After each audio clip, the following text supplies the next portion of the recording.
Soul Tribe, we got a lighter week this week, getting a bit of a respite. Mercury's going to be entering in Virgo, so that helps us to get stuff in order. Then we have Chiron stationing retrograde to see where we can start doing some healing, kind of really analyze this kind of like maybe some trauma that's going on here. But stay tuned to figure out how to work it with these energies. But before we jump into that, for those of you who are returning, welcome back, Soul Tribe. I appreciate your subscriptions and likes and shares. Your support really is just the greatest, gang. And it keeps us growing.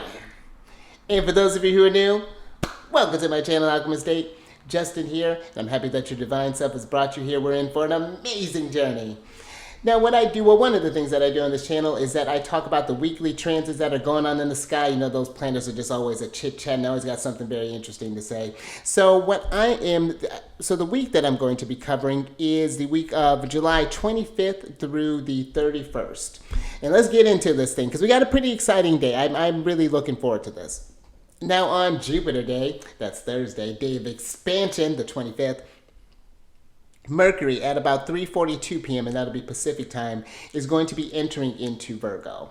So one thing when you have a planet entering into a new, crossing over into a new sign, you want to look to see where this is activating in your chart. You know, where's your mind going to be more so focusing? Where is your communication going to be geared towards? Clearly mine's not in the talking house.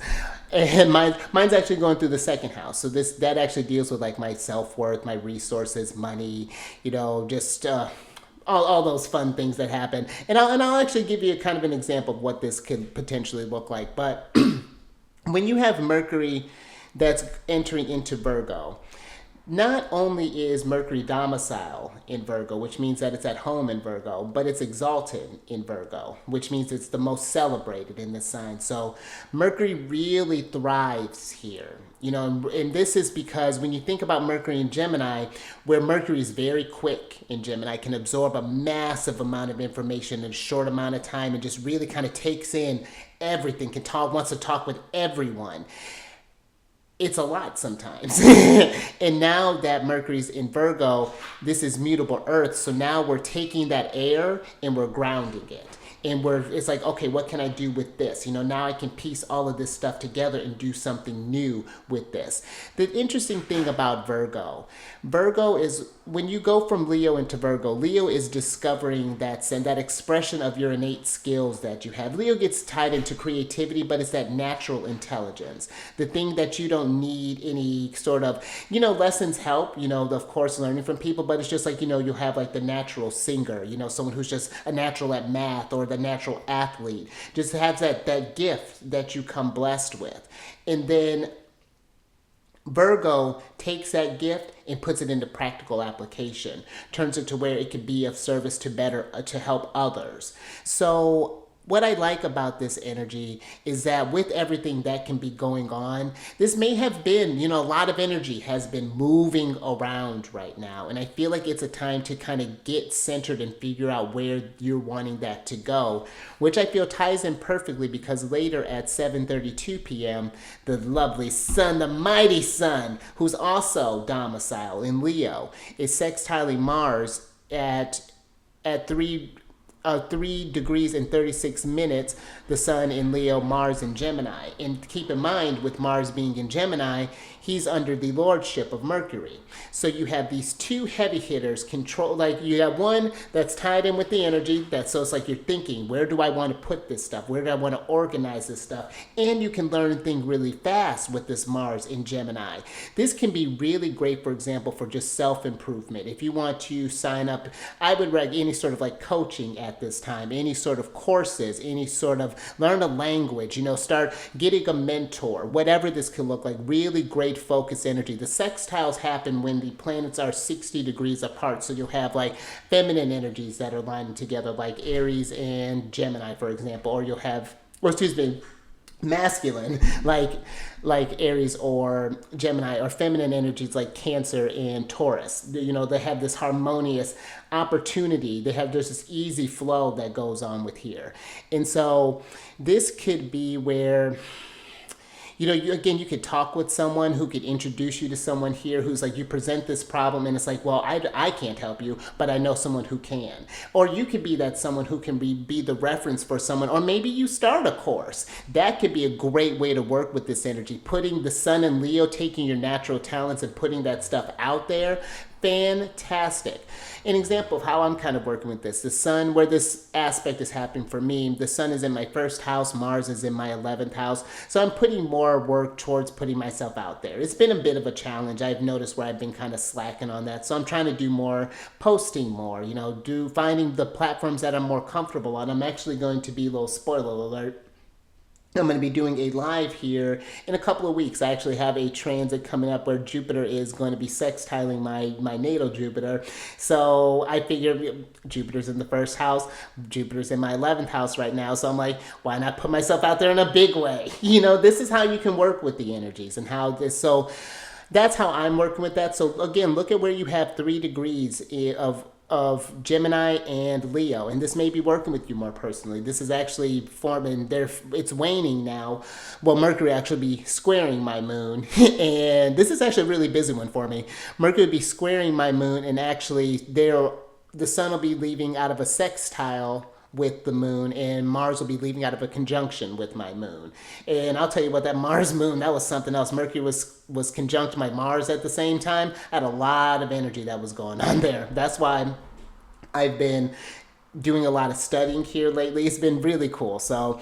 But these are just some ways. This Jupiter day can be a very expansive one and really could help set the road going forward. So think about what are some things that you're wanting to do. And if you've been feeling very scattered, this Mercury in Virgo can really promise order, can really help you get things where some stuff is moving. So just keep that in mind when we're working with this energy. Now on the next day here, Venus Day, which is a Friday, the 26th of July, at about 6:59 a.m., Chiron is going to be stationing retrograde. Now, when the planets are stationing retrograde like they often do, this is where the energies get more internal, where we do enter this kind of reflective period of time. Retrogrades were seen in kind of traditional astrology as these weaker planets. They weren't able to express themselves. And so when you're thinking about Mercury and being in Virgo right now, I feel with the stationing retrograde, I feel Chiron in our chart shows where, and we all have one, Chiron shows where we have a deep wound. You look to the house. Usually, it's a kind of a generational aspect. It covers a pretty good swath of people sometimes. So the sign would usually, like people that I went to school with, a lot of them have Chiron in Cancer. And so, well, some of them. I'm towards the tail end of it. I have Chiron at 28 degrees of Cancer. But those people a little bit after me and a few years before me will all have that. And so you just want to look to the house and see where that's happening. And the amazing thing with Chiron is when you work with that area of your chart and work on trying to heal that wound, it unlocks really special gifts. Chiron's glyph is a key. And so this could be where maybe we can look back at what are some doors that we've not been willing to open. What are some, and this is never, when we're talking about this whole process, you never want to force anything, just as this resonates. Just thinking with how Mercury's in Virgo and all this stuff is kind of lining up here, this can be a time for you to have, to muster up more courage with that sun sextiling Mars and take a look at where maybe there's some areas where there have been some traumas that have been put down on you, that have been running the show, that have been keeping you from being in your gifts. I have Chiron in the 12th house. And so it's been a journey, just been trying to heal through, just getting over all escapist tendencies, to getting over just honestly just self-undoing. I have my son in the 12th house too, and even just kind of reading over what I've been kind of stuff. The 12th house was always looked at as a doom and gloom house, and it can be if you let it be. But it's one of those, once you stop undoing yourself, you can just start doing yourself. Well, you know what I mean. You start healing. You start growing from that. And in that, it can be through being of service, with the 12th house stuff. This could be through spirituality with the 12th house, prayer, meditation, things along those lines. And there has been a big help. And it's still, I still have a lot that I'm growing through. And I honor what I've, the experiences that I have gone through, because they have helped shape me who I am today, and I wouldn't redo it any sort of way. It's meant to happen. How everything's gone down is perfect, and that's what Chiron can get you to that place. And this could see too, when I'm thinking about Mercury and Virgo, this could be a time where that in Chiron being retrograde, we can see where maybe you've been perpetuating a trauma, been perpetuating a wound, and maybe it's not you, maybe it's the people that you have, or maybe you have Chiron in the 7th house. Maybe there's been people that have been an issue, where there's been no respect of boundaries, where there's been no whatever this may be. This could see where it's like, what? I keep doing the same thing and this thing keeps happening. So let me, and I know how this sometimes it sounds simpler than it is, but it's just like, well, what if I just move this energy here? And of course, things are going to you've been entertaining something for a while. It's going to keep trying to claw at you, because it's like, wait a minute, we had this thing. Oh, it's not doing it for you anymore. And it's just like with Mercury and Virgo, no, actually, this is not doing it for me. I'm going to put up some boundaries, because Virgo energy is, again, the discernment. Even when you think about it in the body, Virgo's associated with the intestines. And that's separating, it's in charge for separating out what can be reused and what needs to be eliminated, what needs to be taken through Libra and then through Scorpio. So this could be where, and I don't even, this could be from stuff that you're watching, things that you're listening to, even from the foods that you're eating, or whatever that you're drinking, just really great time to just reflect on where we can start doing some growing, where maybe we've been trying to maybe run away from something, and now we've run out of paths forward, and now we maybe need to look at some doors to explore some other avenues. It's like I almost feel like it's just looking back to open something forward. I know it's a bit of a contradiction, but that's what I'm getting with that. So, and it's stationed in retrograde in Aries. So this is too, thinking about where, again, there's a courage that comes with Aries. There's a determination that comes, I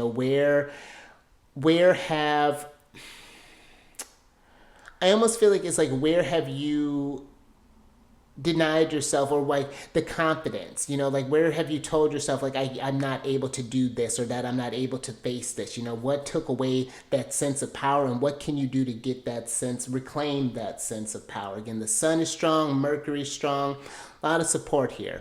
Now on Mars Day, a few days later, this is going to be on a Tuesday, the 30th of July, at about 12:54 p.m., Venus is going to be forming a trine with just freshly retrograded Chiron. Venus is going to be at 23 degrees, 31 minutes of Leo, Chiron in Aries. And this is one where the trine is where the planets are in like elements. So Leo and Sag, or Gemini and Libra, Taurus and Capricorn. That's where you'll see that Scorpio and Pisces. That's where you'll see the trines at. And they can be these energies of flow, another harmonious aspect, one that just can bring about these new beginnings as well. And I feel with this forming between Chiron and Venus, this could be one forming a new relationship with yourself. With that Chiron and Aries. And both Leo and Aries are both very kind of self-centered. I feel Aries is about the personality, where Leo is about the soul. Who am I at a soul level? What feels me? And then how do I translate that out there with Aries? So this could be a great healing relationship for yourself, to kind of learn to love a new side of you, to unlock a door, to let that air out and just be like, oh, and then see what gifts come up with this as well. And I feel this could be an opportunity to heal maybe even some old relationships, possibly. And if you can't, maybe this could be where we can, an opportunity to let some stuff go, to maybe even surround ourselves. Maybe we've been in an environment that was very triggering. Maybe it was a work environment. Maybe it's a family environment, a friend environment, a relationship. But now there's something here where it's like, you know what, enough is enough. And now we're going to can move on from this, and it feels easier with this. And I feel like it's not just where you're just going to lose a bunch of people. It's that like this could be where maybe you join a different group. You start following and joining groups and making friends that share these values, that want to raise this vibration, that are wanting to go towards this new age that we're going through. The energies are going to be, we're in for an exciting time. It's something that it's very palpable what's happening, and I just feel like it's getting bigger and bigger. And I feel like if we're really, again, very intentional with where we're going, it could be something very spectacular. Because let's talk about the last one here. On Mercury Day, Wednesday, the 31st of July, at about 1:41 a.m., the sun is going to be forming a trine with the North Node, and the sun will be at 8 degrees 38 minutes of Leo. The North Node is in Aries. So again, a lot of this focus is energy between like Aries and Leo and even Gemini and Virgo. All of these energies are on that first half of the zodiacal wheel that's developing this sense of self. This seems like a time to take personal responsibility for where we may have surrendered some of our power, and whatever that means, and get in that. Get in your vibration. Get on your path. The North Node is our guiding force. This is uncharted territory. It's when we talk about the North Node, just whenever you talk about the North Node, there's a conversation going on with the South Node. And so while this trine is happening with the North Node, there's a sextile that's happening with the South Node. And keep in mind, that's going to be the only one that's going to be in a house that has to deal with the other, the thing outside of us. And that's happening in Libra, the sign that happens to deal with relationships, harmony, balance, keeping the equilibrium. And so I feel that there's this opportunity here, and it depends on where you want to go with this. This can be an opportunity where we can either establish, I feel like, this new sense of balance, to journey to unknown territories. And I feel like it's not necessarily dipping back into old ways. It's an opportunity to take what you've learned from old relationships and move that forward. Sure, the South Node can be like associated with your karma, but I like to think of it as like that is these gifts that you've come with too. They're the experiences that you've come. Because if you don't know where you've come from, South Node, you don't know where you're going, North Node. There's no sense of what the unfamiliar feels like, because there's nothing to base it off of. So one of them needs the other. We can't stay stuck, but we can't move forward without looking towards that past there. There's a relationship there. There's this opposition. And so that's what I really feel could happen here. Just a real kind of enlivening here of us. And I feel like it's that individual work that propels this collective view. It's something. What I'm viewing is that it's something bigger than putting it in a person. With just everything, of course, that's going on in the world. I feel that it's it's looking to that force, that again, that just, oh, goodness, that divine self, that higher self, that source self, that true self, and I feel like all of us channeling into, not necessarily towards a person. The person is you. Channel it inward, and then that light shines and it attracts more of those people to you, in that it just creates something different, is what I feel like is happening right now. We're in a very unique time. Of course we are. It's always going to be a unique time.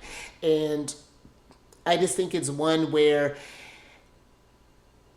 it's realizing that this is just a part of a cycle. The energies are the same. You know, the sun will trine the north node next year. The sun is going to trine the north node. Venus is going to make a trine Chiron, Mars, and Virgo, and Mercury will enter Virgo again.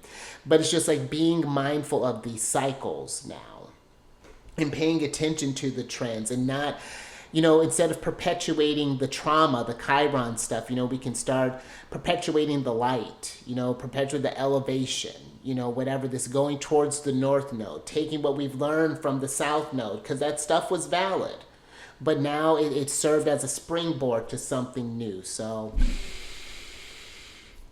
I like that. I think I'm gonna leave that there. So a little something to think about with this next week coming up. But again, I feel like a great time to just help get yourself in order. Really a great time with Mercury and Virgo too. I would say just be mindful of just getting overwhelmed at this time. There's a lot of information going on right now. Jupiter is in Gemini, Mars is in Gemini, and they're about to form a square with Saturn here soon. And so this is the time to learn to find ways to get yourself where you're feeling regulated, where you're not feeling overly stimulated with everything that's going on, because the matrix is extra loud right now and we're needing to find that peace, you know, go within and to find that balance in all of this. So because it's going to be, the change is just going to keep coming. I've got more so, I'm very curious about this, you know, the Saturn. Well, we will get into that next time, but until then, let's get through, let's finish up July. So until next time, stay mindful out there, keep raising that vibration through the roof, seize the day and the night, and I will catch you on the next one. Later.